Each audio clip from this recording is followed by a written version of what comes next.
कक्षा 9 के सभी विद्यार्थियों अब बिल्कुल भी चिंता मत करें, आपका देखिए वार्षिक परीक्षा का अपन पेपर समझेंगे। यहां से देखिए a की पावर m है इंटू a की पावर n का मान क्या होगा, a की घात आ जाएगी m प्लस n। बहुपद है px इक्वल आ जाएगा 2x प्लस 5, इसका शून्य, तो यहां पर सोल्व भी कर दिया है, तो x बराबर ही पे जाएगा माइनस का 5/2। y अक्ष पर स्थित बिंदु की भुज, भुज का मतलब होता है x का मान, और x का मान आपका y अक्ष पे है तो शून्य होगा, और x अक्ष पर रहता तो y का मान शून्य होता, उल्टा कर लेना, ठीक है।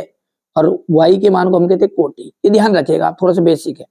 समबाहु त्रिभुज के प्रत्येक कोण का जो मान होता है वो होता है 60 डिग्री।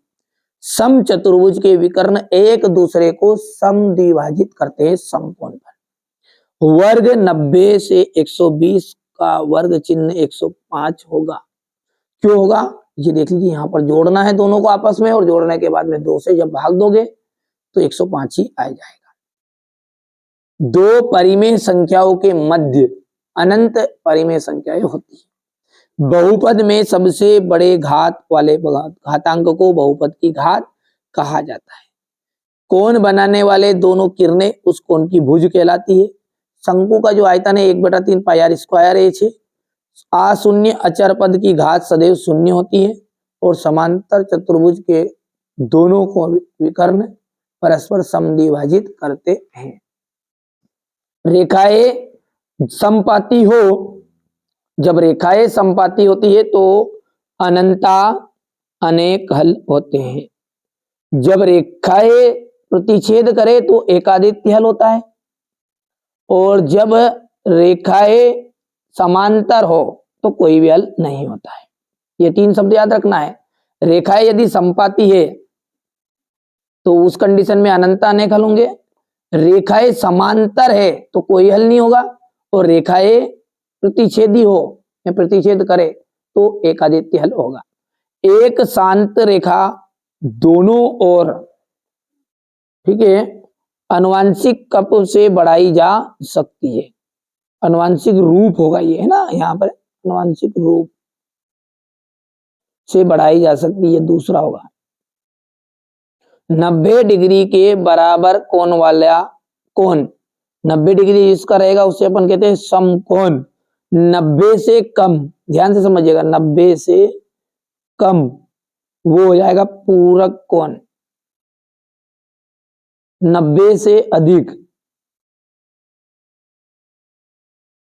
ये 90 से अधिक जो हैगा वो आ जाएगा आपका, ठीक है। 90 से जो अधिक वाला है उसे हम कहते हैं, तो वहां 90 से अधिक वाला कहलाएगा आपका अधिक कोण, लेकिन ये क्या कहलाएगा आपका 180 डिग्री तक, है ना।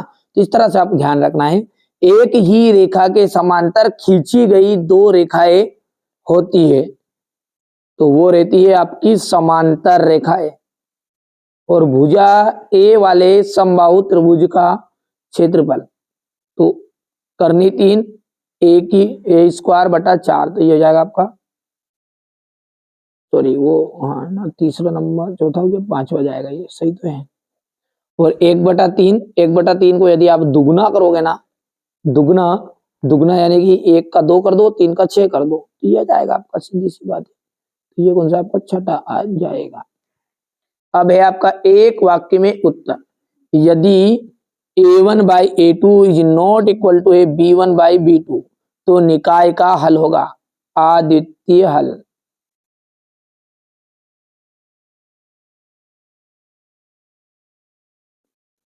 वृत्त की सबसे बड़ी जीवा कहलाती है, वृत्त का व्यास कहलाती है व्यास। त्रिभुज का क्षेत्रफल संबंधी हीरोन का सूत्र क्या है, ठीक है। हीरोन का जो सूत्र है वो आपका रहेगा, हीरोन का जो सूत्र रहेगा वो रहेगा आपका एस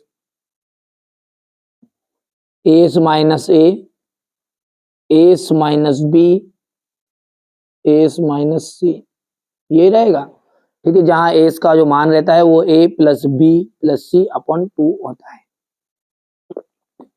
अगला देखते हैं, किसी अर्धवृत्त को उसके व्यास के परिता घुमाने पर बना ठोस क्या कहलाता है। तो वो यदि कोई अर्धवृत्त है उसके चारों ओर घुमाएंगे तो ठोस गोला बनेगा। ठोस क्या कहलाएगा? आपका गोला कहलाएगा। दो रेखाएं प्रतिच्छेद करती है तो शीर्षाभिमुख कोणों में क्या संबंध होता है? बराबर। गोले का जो पृष्ठीय क्षेत्रफल है वो हो जाएगा आपका 4πr²। सत्य यहां से देखिए, कर्णी 3 जो एक अपरिमेय संख्या है, बिल्कुल सत्य बात है। यदि दो त्रिभुज की संगत भुजाएं बराबर हो तो त्रिभुज सर्वांग सम होंगे। दो त्रिभुजों की संगत भुजाएं, ठीक है, तो संगत भुजाएं बराबर हो तो ये क्या हो जाएगा आपका? ये भी सत्य हो जाएगा। वर्ग के विकिरण समान होते हैं तथा परस्पर समकोण पर समद्विभाजित करते हैं, तो ये भी आपका सत्य रहेगा। कोटि पूरक कोणों का योग 180 डिग्री होता है, नहीं। और सम चतुर्भुज का क्षेत्रफल उसके विकर्ण के गुणनफल के बराबर होता है, ये भी आपका असत्य रहेगा। और अंतिम जो है वो आपका, ठीक है, यहां से देख सकते हैं आप, संकलित आंकड़ों का सारणी के रूप में निरूपण बारंबारता सारणी कहलाता है, ये आपका बिल्कुल सत्य रहेगा। 1/7 के हर का परिमेकरण करिए। सिंपल है, बहुत ही ज्यादा सिंपल है। हर का परिमेकरण का मतलब होता है कि इसका इंटू कर दो, ऊपर भी और नीचे भी, तो ये जाएगा करनी 7/7। ये आपका हर का परिमेकरण हो गया। बस सिंपल सिंपल सवाल आएंगे आपके परीक्षा में, ठीक है। आपको अच्छी मेहनत करना है। ये सारे सॉल्यूशन यदि आप देखना चाहते हो और आप कहोगे तो मैं बिल्कुल इनके वीडियो बना दूंगा। यहां पर देखिए 3,5 के भुज और कोटि बताइए। भुज कहते हैं अपन x वाले मान को और कोटि कहते हैं y वाले मान को। तो भुज बताइए, भुज यहां पर हो जाएगा आपका 3 और कोटि जो रहेगा वो आपका रह जाएगा 5। ये सिंपल है। इसके शून्य ज्ञात करने के लिए बोलेगा तो शून्य के लिए क्या करते हैं? 2x + 5 = 0। अब 0 कर देंगे तो x बराबरी पे माइनस का 5/2 आंसर आ जाएगा। चलिए आगे बढ़ते हैं और अगला देखते हैं। यहां से देखिए क्वेश्चन नंबर 10 है ये आपका क्वेश्चन नंबर 11 है। 12, 13, 14, 15, 16, 17, 18 हो गया। 18 के बाद में यहां से अपन देखते हैं तो आगे क्वेश्चन नंबर 19,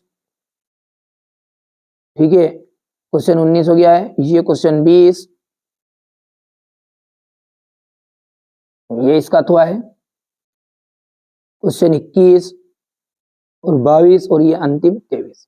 टोटल 23 क्वेश्चन है और 23 ही क्वेश्चन मैंने आपको यहाँ पर बता भी दिए हैं।